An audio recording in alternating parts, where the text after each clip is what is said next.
Amigos e amigas, canal do Xavier, eu sou o Xavier. Gente, por favor, deem um like, se inscrevam no canal, façam comentários, acionem o sininho para receber todas as notificações e compartilhem esse vídeo. Isso é muito importante para a gente, principalmente a inscrição e o like. Valeu, gente? Eu agradeço muito. Estive há um bom tempo sem fazer vídeo, pelo menos uns 12 dias por aí, porque estava com uns problemas aí que me ocupavam muito, mas estou retomando, o canal não pode parar, a luta continua. Bom, o vídeo de hoje é sobre guerra na Ucrânia e a dificuldade dos Estados Unidos de fornecer os armamentos que eles vêm fornecendo de forma muito intensa para a Ucrânia. Como eu sempre digo, essa guerra não é uma guerra da Rússia contra a Ucrânia, essa guerra é uma guerra da Rússia contra a OTAN, né? Diga-se, entre aspas, Estados Unidos. Os Estados Unidos é que mandam na OTAN. Os países europeus são todos eles subordinados aos interesses americanos, mesmo quando aparentemente estão defendendo seus interesses, não é verdadeiro, porque a Europa está se afundando, né, em prejuízos muito grandes, não só de perdas de vidas humanas, né? Mas na Ucrânia isso acontece, mas na questão econômica, e nem para a vida do povo ucraniano se dá importância, porque se desse importância a isso, já teriam feito a paz. Um país como a Ucrânia, que tem 20% do seu território tomado, que tem a sua infraestrutura de energia elétrica, de produção e de transmissão de energia elétrica seriamente comprometida, que tem milhares e milhares de mortos militares e civis, e que não vê perspectiva de reverter esse quadro, perspectiva real, né? A curto ou médio prazo, e nem a longo, vamos ser claros, a Rússia é uma potência nuclear, a Rússia não vai perder essa guerra, ela não vai perder essa guerra. Portanto, o que resta para a Ucrânia é fazer a paz nas condições dos russos, mas não é isso que eles querem. Então vamos lá, a questão das armas. Os Estados Unidos fornecem muitas armas para a Ucrânia, mas existem duas armas que são fundamentais, estão sendo fundamentais para a resistência ucraniana, que são os Stingers e os Javelins. Bom, os Stingers são, eu vou ler aqui a minha colinha, os Stingers são um míssil terra-ar de baixa altitude, que tem alcance até 3.800 metros, pode ser utilizado por um homem só no ombro. É uma arma fantástica, porque tem um poder de destruição contra aeronaves, sejam aviões ou helicópteros, vejam, até 3.800 metros, o que é considerado baixa altitude, mas é uma altitude considerável, né? E esses mísseis são guiados por infravermelho, o que permite que o míssil, essa arma, o Stinger, ele pode ser adaptado para ser utilizado, inclusive até em helicópteros e em veículos terrestres, etc. Mas ele pode ser utilizado e é muito utilizado por um único operador que o dispara sobre o seu ombro, o que permite, como ele tem o seu sistema de busca do alvo é feito pelo infravermelho, o que acontece? Isso tudo, o operador dispara o míssil e pode sair do seu local, do local onde estava disparando, para não ser atingido, né, por um ataque do inimigo, e o que, né, evita uma baixa, né,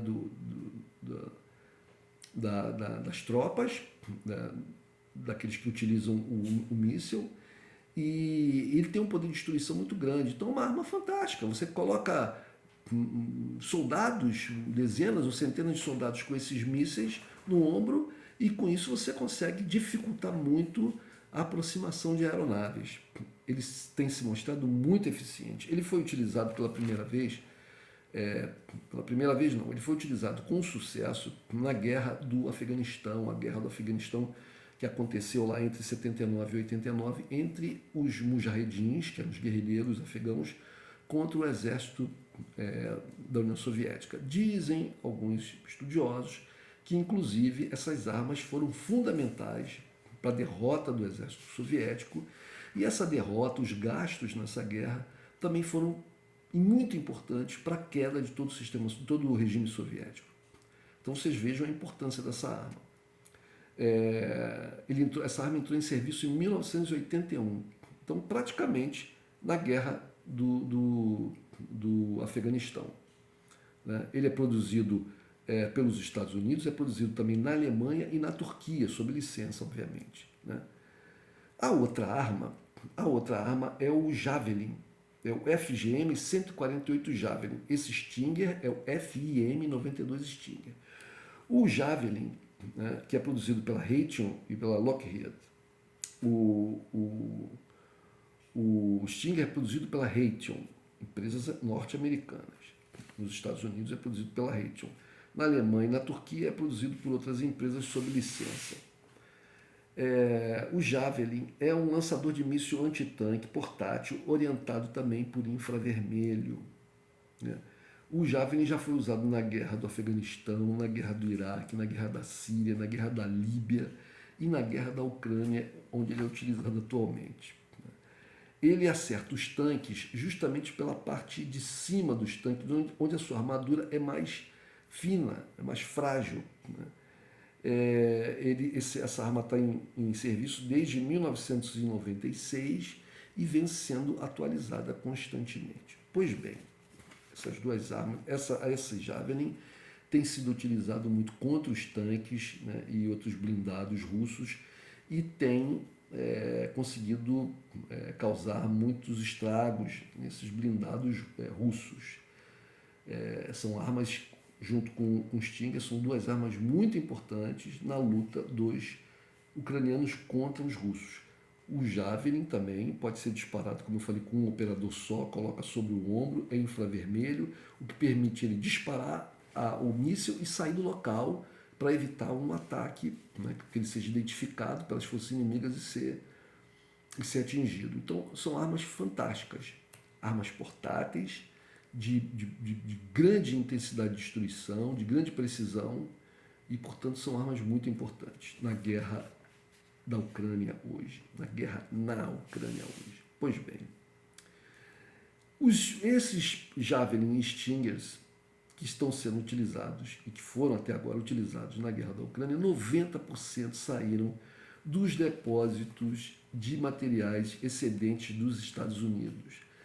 A quantidade deles na Alemanha e na Turquia não é grande e a produção nesses países também não se consegue produzir muitos. Né? Em maio de 2022, ou seja, havia 3 meses do começo da guerra, 1.400 Stingers e 5.000 Javelin já tinham sido usados e precisavam ser repostos na Ucrânia pelo exército ucraniano. A Lockheed produz em um ano 2.100 Javelins. Ou seja, a utilização na Ucrânia é muito superior à capacidade de produção, afetando o nível dos estoques estratégicos dessas armas nos Estados Unidos. Os Estados Unidos, como um país que se envolve em conflitos pelo mundo afora e utiliza essas armas, como eu falei aqui, a relação que, por exemplo, o Javelin foi utilizado na guerra do Iraque, da Síria, da Líbia, da Ucrânia e lá atrás do Afeganistão, praticamente todas as guerras que os americanos se meteram. Eles não estão conseguindo produzir essas armas em quantidade suficiente para atender o exército ucraniano, então retiraram dos seus estoques. Né? Houve um esforço tanto da Lockheed como da Raytheon para aumentar a sua produção. E o Javelin atingiu a produção de 14 aparelhos, 14 armas dessas por dia, o que a gente, multiplicando por 365, dá 5.110 armas no ano, a capacidade deles de produção do Javelin. Acontece que, como eu falei anteriormente, né, em 3 meses de guerra na Ucrânia já tinham sido utilizados 5.000 Javelins. Ou seja, quase toda a produção de um ano foi utilizada em 3 meses. Quase toda a produção de um ano foi utilizada em apenas 3 meses de guerra. Portanto, o que a gente pode concluir é que parte importante dos estoques dessas armas, né, está comprometida nos Estados Unidos e que os Estados Unidos, mesmo fazendo um esforço, não tem condições mais de fornecer essas armas minimamente ao exército ucraniano. O governo de Joe Biden terá que fazer um investimento muito grande, né, para poder satisfazer as necessidades tanto dos seus estoques como de atendimento da demanda ucraniana. E aí, contrariamente a esse problema dos americanos, os russos continuam atacando e atacando a Ucrânia com mísseis. Lá atrás, no começo da guerra, os analistas aí da mídia e de outros, da grande mídia e de uma mídia alternativa que também defende a versão e os interesses da OTAN nessa guerra, diziam que a capacidade russa, que os estoques russos acabariam rapidamente. E nem sequer falavam na capacidade russa de produzir mais. Inclusive, alegavam que, como as sanções tinham impediam a Rússia de importar chips que seriam fundamentais para esses mísseis, que eles não teriam, que a sua capacidade de ataque com os mísseis seria interrompida em breve. Mas só que já se passaram aí 10 meses da guerra e os russos continuam atacando com mísseis e mísseis e mísseis. O que está deixando todos os analistas ocidentais assim, tontos. Eles estão passando, como dizem os mexicanos, por uma tonteria. Não sabem o que fazem. Né? Então, estão completamente full de tonto, né? de tolos. Né?